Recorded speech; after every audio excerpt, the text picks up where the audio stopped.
And I've coached Austin Overn. He's in the Rays organization now. Dude was a 6'2", 60 at Perfect Game National. Absolute freak of an athlete. And I've also coached a kid that runs about an 8-second 60. And I guarantee that the 8-second 60 kid is just as excited when he PRs as Austin Overn is, right?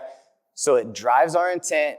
It gives us direction in our training, but it allows us to celebrate those small wins, right? That kid is fired up when he hits a PR, okay? The one in the middle, OVR system, I just got it probably about a month and a half ago. It's a vertical jump testing system.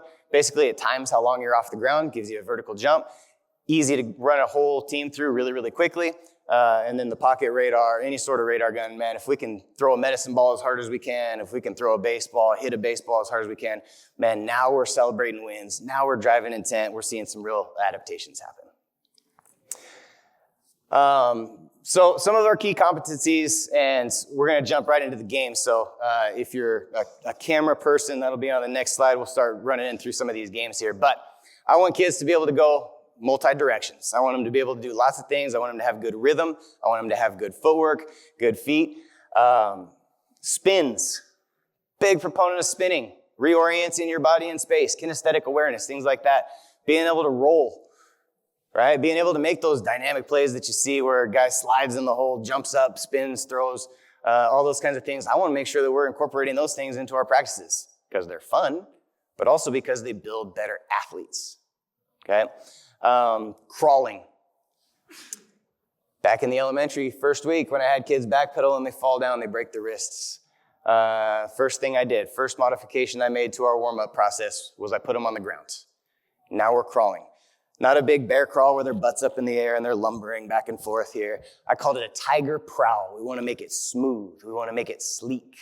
The hands are under the shoulders, the knees are under the hips, and we're keeping the back flat and we're crawling slow, forward, backward, side to side.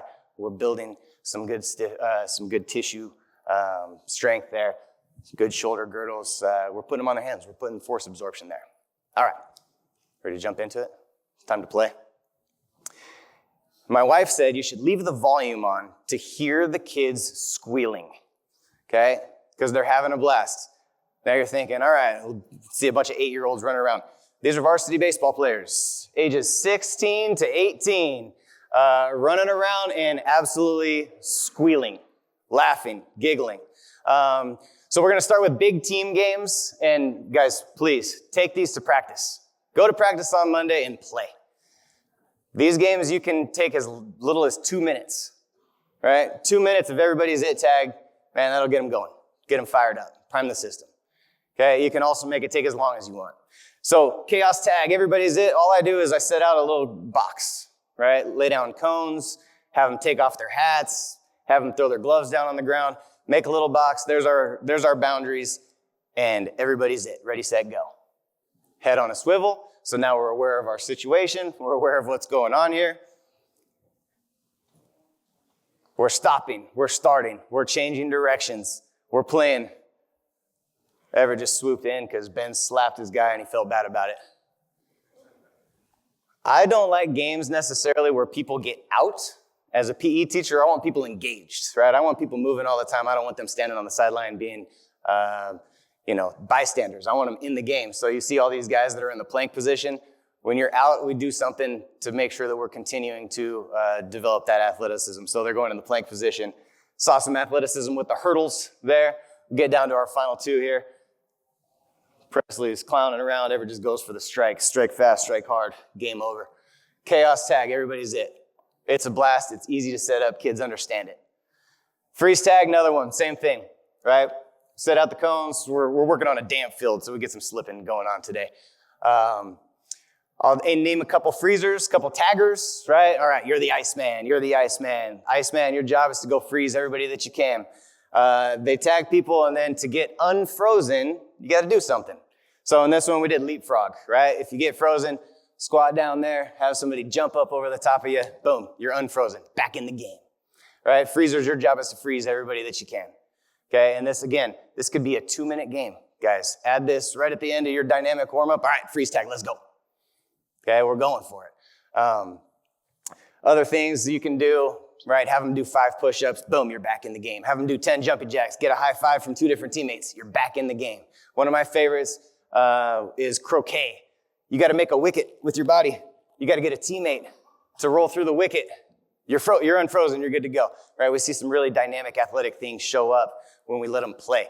And man, they're having fun, right? And this is not hard to set up. This is not hard to do.